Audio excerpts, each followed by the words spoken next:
is Tamathy, and I grew up in a small town in Missouri, and I'm the oldest of 21 children. There are 12 girls, 9 boys, no twins, same parents.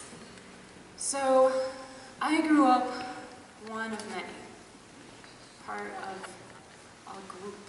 I was born, well, I was the first, so I wasn't born into it, but it very soon became a group. And I was also born into a family that was Mormon, LDS. So I was born into a club, into another large group of people. And of course, I was born American. It's part of America. And I felt this being one of a number. And so when you're part of a huge family and you're known as, the oldest of 21, and everywhere you go in this little group, and people think that you're preschool, maybe, or they're trying to figure out what you are. But you try to be your own self. You try to be your own person, not a number. But there are times when being one of a number is really good. I learned that at an early age. Even if you just have an army of small kids, you can move large things all together. It's good to let go of yourself and being an individual and be a team. Let go of being one and be many, and you can do things. We used to take apart old houses and move entire walls from those houses and put them onto our house because we were always building onto our house, and the only crew that my dad had was us. So we moved whole walls, just as kids, and we all got around the wall, and we could lift this enormous wall, everything's still on it, the sheetrock, the siding, everything, and we could move this wall. It was extremely dangerous.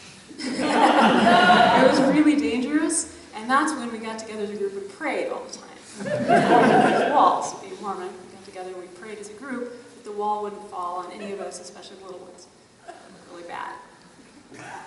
So, I also served a mission for the Mormon Church. I went to Japan. And before you serve a mission, you go to the Missionary Training Center and in Utah, Provo, Utah. So I stood in a room, a huge auditorium with thousands of other missionaries. Most of them young guys, you've seen them, their white shirts and ties.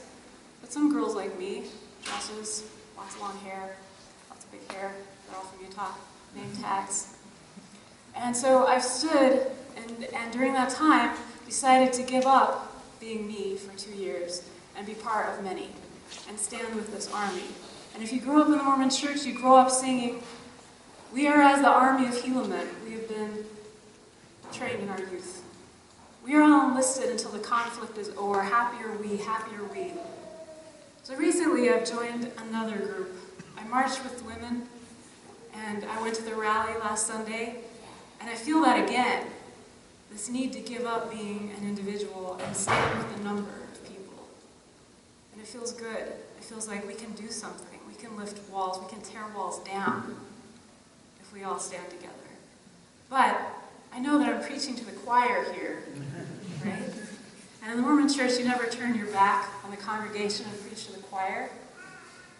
So I'm saying to the camera and to YouTube, where is my army that I stood with at the Missionary Training Center? There are thousands of you in your white shirts and ties, and I know what you go out and sacrifice 2 years of your life for what's right, for what's true.